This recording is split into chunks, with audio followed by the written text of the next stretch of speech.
So these two watersheds are located in the Amhara region of Ethiopia.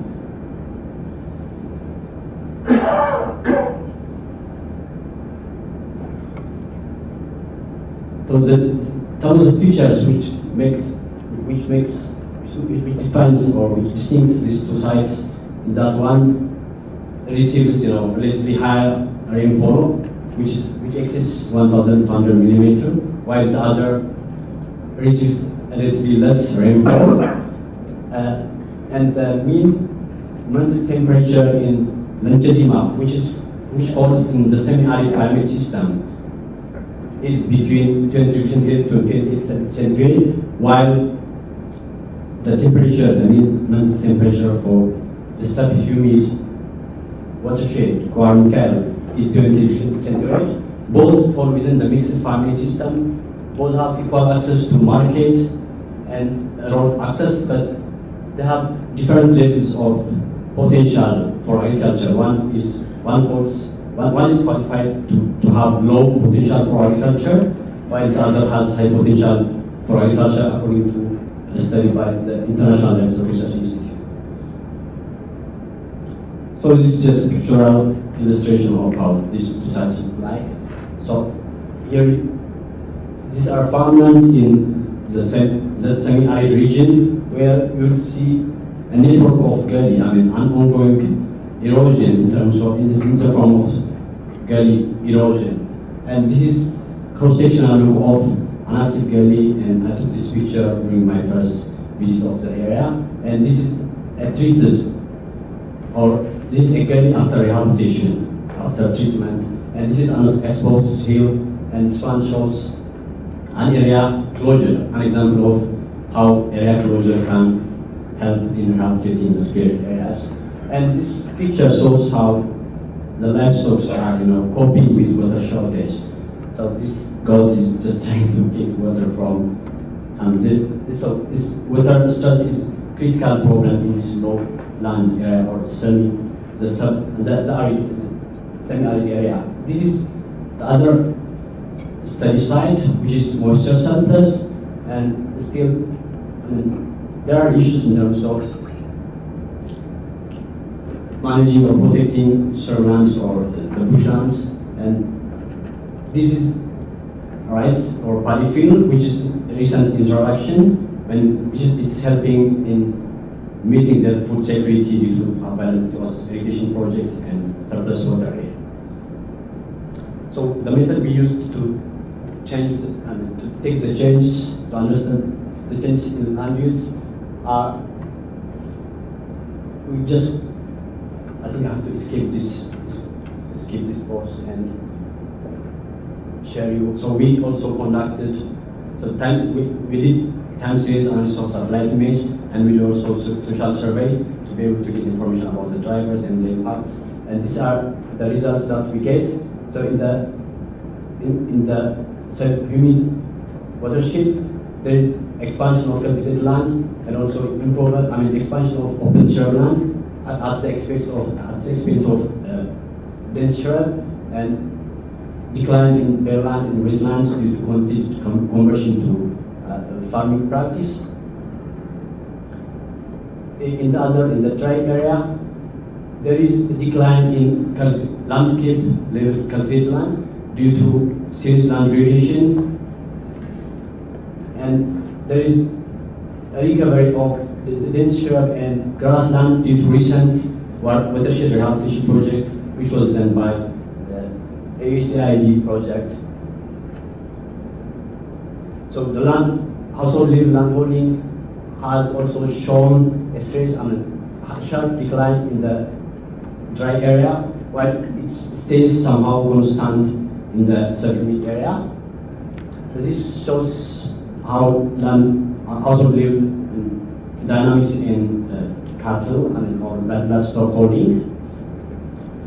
So some of the changes in terms of livestock feed availability. So in the earlier times, it was the major source was just communal grazing, but due to this redistribution of those areas, so they have started complementing animal feed by crop byproducts. So there's a shift from complete grazing to use of different crop byproducts, and also area closure and harvesting different hay there. And in the sub-unit area, introduction of rice has changed all the situation because farmers are able to grow 3 times a year in this region, and they are better secured and they don't put that much. They don't have that much pressure on the environment by incurring by just converting shrubland everything. I think it's better fresh to the complete manner. So this shows you how much water is a shortage there, and this is how the source of water for the animals, the cats, and interventions that are done in the semi-arid area to improve the shortage of water resource. There were experiments on different types of tillage techniques, and it showed that 45% of increase in grain yield is possible due to improved tillage techniques. And introduction of water harvesting structures in drip irrigation systems was also tried, and soil conservation efforts were also there. Gully rehabilitation projects were also some of the things that are tried there.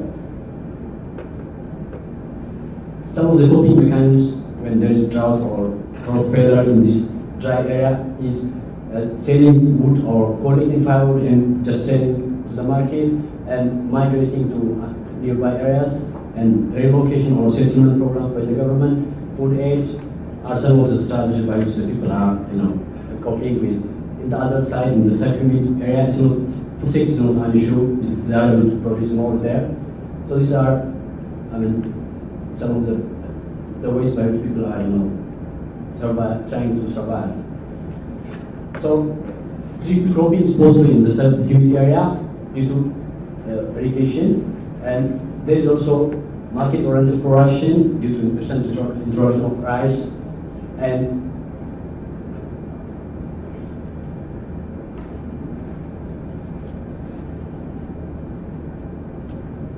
recent introduction of rice and orange production and support from kind of projects like this, which is funded by the Canadian government and other agencies.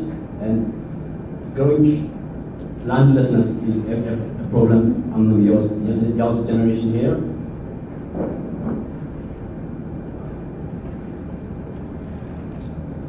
So let me try to summarize. So household landholding has declined in both study areas. It has affected the capacity of individuals to provide land for their siblings, and landlessness becomes a problem among the adults in this area. Apart from observed trends in shrubland, limited availability and extinction of some species is reported. However, any decline in shrub and grassland is found in the sub-humid area due to the fact that the resource remain open access and due to content conversion into cultivated land and lack of interventions. And generally, distribution of communal grazing land in shrublands for cultivation has resulted in subsequent decline in livestock. A shift was made from complete reliance of communal grazing to use of crop byproducts to supplement animal feeding. Gully expansion has high magnitude in the dry area as compared to the sub-humid region site, which led to a significant loss of cultivated land.